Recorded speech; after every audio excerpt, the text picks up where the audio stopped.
नमस्ते दोस्तों। मेडिको शिक्षा के आज के इस सेगमेंट में आपका फिर एक बार स्वागत है। मैं हूं आपका दोस्त संतोष पंडित। दोस्तों, आज का हमारा टॉपिक है ह्यूमन ब्लड, जिसका पार्ट 1 हम डिस्कस करने वाले हैं। इस पार्ट में हम बात करेंगे composition, properties and functions of the blood के बारे में। तो चलिए स्टार्ट करते हैं। सबसे इम्पॉर्टेंट यही होगा कि हमें जानना चाहिए ब्लड क्या होता है। So blood is a liquid और फ्लूइड कनेक्टिव टिश्यू जो हमारे सर्कुलेटरी सिस्टम के अंदर होता है। हमारा सर्कुलेटरी सिस्टम 3 चीज़ों से मिलकर बनता है, जिसमें सबसे इम्पॉर्टेंट होता है heart, blood vessels and blood.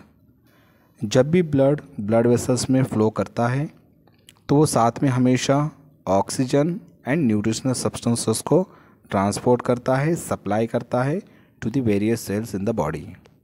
And उन्हीं सेल में से कुछ मेटाबॉलिक वेस्ट प्रोडक्ट को भी ट्रांसपोर्ट करता है उन सेल से दूर। ठीक है, सो चलिए क्विकली जानते हैं इसका कंपोजिशन। सो ये बहुत इंपॉर्टेंट होगा हमें ये जानना कि कौन कितना कंट्रीब्यूट कर रहा है टोटल ब्लड के साथ। So 45% of total blood is erythrocytes. Erythrocytes are the RBCs, जिसे हम रेड ब्लड सेल्स बोलते हैं। Then less than 1% of total blood is leukocytes and platelets.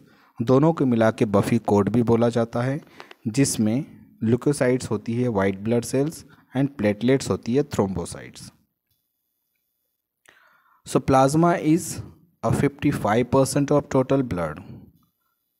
तो यहाँ पे ये लिक्विड पार्ट होता है ब्लड का, एंड ये composed of 90 to 92% of water and 7 to 8% of plasma proteins and 1 to 2% of other substances। ये तीनों भी कंपोजिशन बहुत ज़्यादा इंपॉर्टेंट है, इनके बारे में थोड़ा सा डिटेल में जानते हैं। सबसे पहले बात करते हैं ब्लड सेल्स की, जिसके अंदर सबसे पहला कंपोनेंट आता है आरबीसीज, रेड ब्लड सेल्स, जिसका नॉर्मल काउंट 4.8 से लेके 5.4 मिलियन पर क्यूबिक मिलीमीटर और माइक्रोलीटर, इस यूनिट में आप इसको कैलकुलेट कर सकते हैं। सो ये अलग अलग शेप में हो सकता है, बाइकॉनकेव इसका शेप होगा, एंड साथ में इसकी साइज़ 7 माइक्रोमीटर इन साइज हो सकती है। It is measured by haemocytometer और इसका लाइफ स्पैन होता है 120 डेज़ का। आरबीसीज एक ब्लड पिगमेंट साथ में रखती है, जिसे हम हीमोग्लोबिन बोलते हैं। एंड दोस्तों, इसी हीमोग्लोबिन की वजह से हमारे ब्लड का कलर रेड होता है। सो हीमोग्लोबिन का अगर हम टोटल काउंट चेक करें तो हमारे ब्लड में अराउंड 900 ग्राम के आसपास का हीमोग्लोबिन देखने को मिलता है, जो कि हमारे आरबीसीज के 1/3 होता है। आरबीसीज कहाँ पे प्रोड्यूस की जाती है? बोन मैरो के अंदर, एंड इस प्रोसेस को बोला जाता है इरेथ्रोपोएसिस। ठीक है दोस्तों, नेक्स्ट कंपोनेंट हम बात करेंगे बफी कोट या अदर सेल्स के बारे में, जिसमें हमने देखा सबसे पहले आते हैं प्लेटलेट्स, जिसका नॉर्मल काउंट होता है 1.5 लाख से लेके 4.5 लाख के बीच में। एंड प्लेटलेट्स और thrombocytes, these are the small colourless cell fragments in our blood that form clots and stop और प्रिवेंट ब्लीडिंग। सो ये हमारे लिए बहुत ज़्यादा हेल्पफुल होते हैं, because thromboplastin is secreted by platelets during blood clotting। And ये बोन मैरो के अंदर ही बनाए जाते हैं। द स्पॉन्ज लाइक टिश्यूज़ होती है inside our bone. Life span अगर बात करें प्लेटलेट्स और थ्रोम्बोसाइट्स का, तो ये 7 to 10 डेज़ का हो सकता है। चलिए बात करते हैं वाइट ब्लड सेल्स की, जिसका नॉर्मल काउंट है 4000 से लेके 11000 सेल्स पर mm³ मिलीमीटर्स और माइक्रोलीटर्स।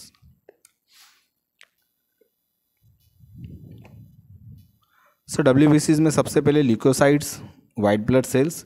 Leukocytes are the parts of body's immune system. इनका सबसे इंपॉर्टेंट रोल होता है बॉडी को प्रोटेक्शन देना, जो भी फॉरेन पार्टिकल्स है उनके अगेंस्ट फाइट करना। इनकी साइज़ लार्ज हो सकती है, ये ओवल शेप में होते हैं, and cell contain nucleus and some of them have a granules. So सबसे पहले हम बात करेंगे 2 टाइप्स की। पहला होता है ग्रैनुलर ल्यूकोसाइट्स एंड दूसरा होता है अग्रैनुलर ल्यूकोसाइट्स। सो ग्रैनुलर ल्यूकोसाइट्स, इसमें ग्रैनुल्स होते हैं उनके साइटोप्लाज्म में विद एंजाइम्स। वो सारे एंजाइम्स रिलीज किए जाते हैं ड्यूरिंग इन्फेक्शन, जैसे एलर्जिक रिएक्शंस एंड अस्थमा के लिए। इनमें मेनली आप देखोगे 3 और भी ग्रैनुलोसाइट्स होते हैं, जैसे न्यूट्रोफिल्स होती है। Neutrophils are the first line of defence against bacterias, very important. And ये WBC के 40 to 70% of total WBC contribute करती है। इनका लाइफ स्पैन होता है 6 आवर्स का। देन इसिनोफिल्स आती है जो 1 to 4% of WBC weightage carry करती है, एंड ये पैरासाइट्स को डिस्ट्रॉय करती है। जो भी हिस्टामाइन रिलीज हुआ है ड्यूरिंग एलर्जिक रिएक्शंस उसको न्यूट्रलाइज करने में हेल्प करती है। चलिए अब बात करते हैं बैसोफिल्स की। So basophils about 1% of WBC weightage carry करते हैं। इनके अंदर बैसोफिलिक ग्रैनुल्स होते हैं जो हिस्टामाइन, हिपैरिन एंड सेरोटोनिन को कैरी करते हैं, एंड इन्हीं तीनों को मिला के जो भी हमारी एलर्जिक रिएक्शंस होती है उनको कॉम्बैट करने में हेल्प की जाती है। चलिए आगे देखते हैं अग्रैनुलर ल्यूकोसाइट्स, जिसके अंदर मेनली मोनोसाइट्स होते हैं एंड लिम्फोसाइट्स होते हैं। दोनों साइज में डिफरेंट होते हैं। मोनोसाइट्स ये आपके लार्जेस्ट होती है WBC, एंड लिम्फोसाइट्स ये आपकी स्मॉलेस्ट होती है।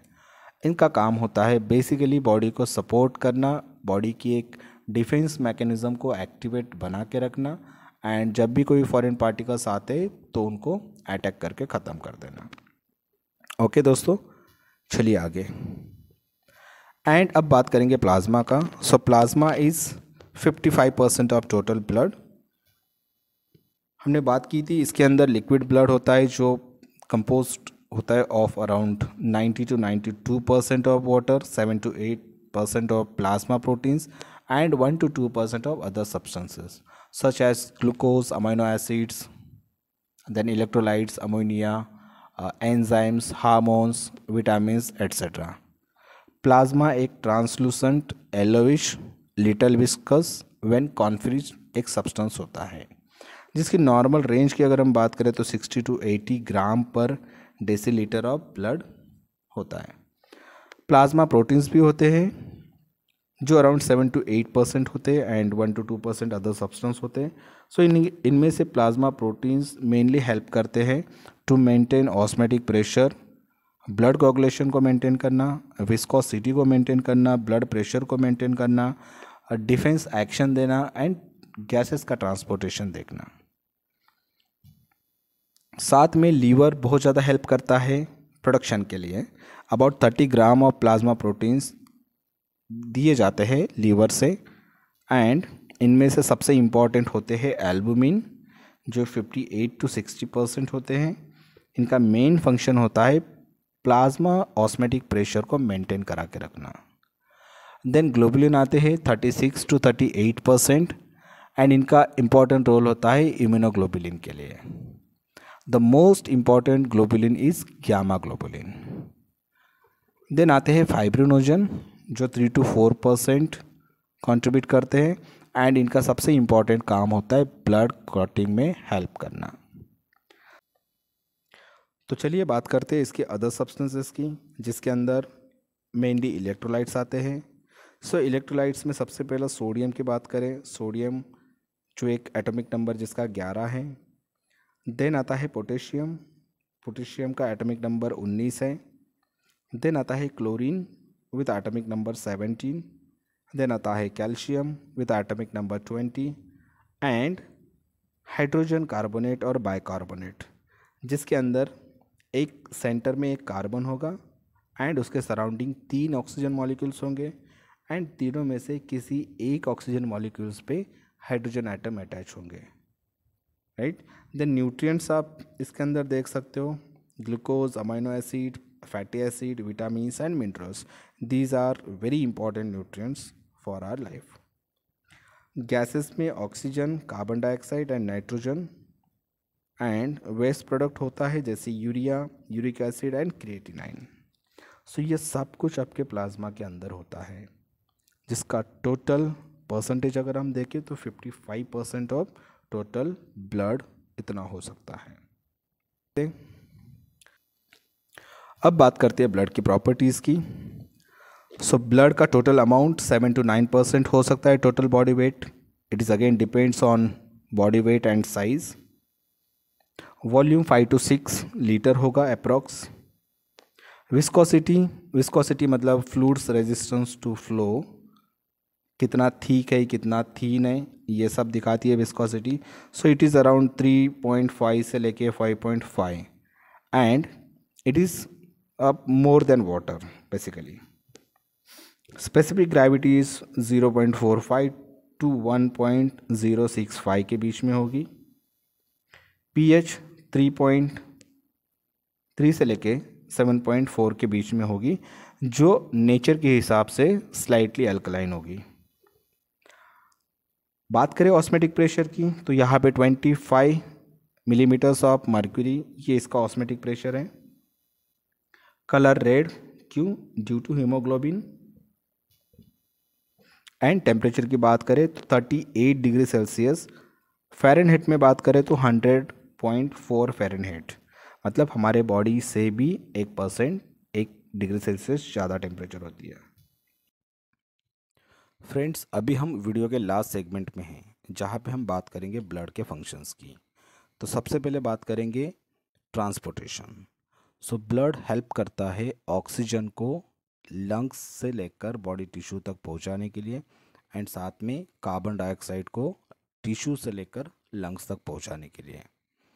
इसी के साथ जितने भी सेलुलर मेटाबॉलिज्म के वेस्ट होते हैं उनको बॉडी टिश्यूज से लेकर किडनी के पास पहुंचाना, लीवर के पास पहुंचाना एंड साथ में स्वेट ग्लैंड के पास लेके जाना एंड फाइनली फिर उनको बॉडी के बाहर भेजना. साथ में जितने भी न्यूट्रिएंट्स एब्जॉर्ब किए जाते हैं डाइजेस्टिव ट्रैक्ट में, जैसे कि glucose, amino acid, proteins, minerals, इन सभी को बॉडी के अंदर सर्कुलेट करना एंड टिश्यू के पास भेज देना. दूसरा फंक्शन हम बात करेंगे रिमूवल ऑफ वेस्ट प्रोडक्ट्स. सो जितने भी वेस्ट प्रोडक्ट्स होते हैं टिश्यूज़ के, जैसे यूरिक एसिड हो गया, आपका यूरिया हो गया, क्रिएटिनाइन हो गया, इनको सर्कुलेट किया जाता है किडनीज से एंड फिर उनको यूरिन के अंदर एक्सक्रीट किया जाता है. साथ में ब्लड बहुत इंपॉर्टेंट रोल प्ले करता है ऑक्सीजन एंड न्यूट्रिएंट्स को ऑल ओवर बॉडी सप्लाई करने के लिए. So blood act as a vehicle for hormones. So जितने भी हार्मोन्स होते हैं, एंजाइम्स होते हैं एंड अदर केमिकल्स होते हैं, उनको थ्रू आउट बॉडी रेगुलेट करना, उनको एक जगह से दूसरी जगह पे ट्रांसपोर्ट करना, लेकर जाना चीज़ों को, ये सबसे इम्पॉर्टेंट काम होता है ब्लड का. साथ में ब्लड रेगुलेट करता है पीएच को, बॉडी टेम्परेचर को एंड साथ में बॉडी के अंदर हीट को इक्वली डिस्ट्रीब्यूट करने का काम भी ब्लड करता है. ब्लड वाटर लेवल को बैलेंस करता है, आयंस को बैलेंस करता है, साथ में इलेक्ट्रोलाइट्स को बैलेंस करता है एंड एसिड बेस को बैलेंस कर लेता है. आखिर में हम देखेंगे डिफेंसिव एक्शन. तो ब्लड का सबसे इम्पॉर्टेंट काम होता है बॉडी को प्रोटेक्शन देना, जैसे डब्ल्यूबीसीज, प्रोटीन्स एंड एंटीबॉडीज़, इनकी हेल्प से बॉडी हमें प्रोटेक्ट करती है जितने भी बाहर के हार्मफुल माइक्रो ऑर्गेनिजम्स आते हैं उनसे. एंड इसी तरीके से with the help of plasma protein blood develop करता है इम्यून रिस्पॉन्स को एंड उसी रिस्पॉन्स की वजह से हम अपनी बॉडी के अंदर फॉरेन पार्टिकल्स को आने नहीं देते, एंटीबॉडीज़ उनको कील कर लेती है. सो दोस्तों, इसी के साथ हम आज का टॉपिक यहाँ पे एंड करते हैं. आई होप कि आपको चीज़ें समझ में आई होगी.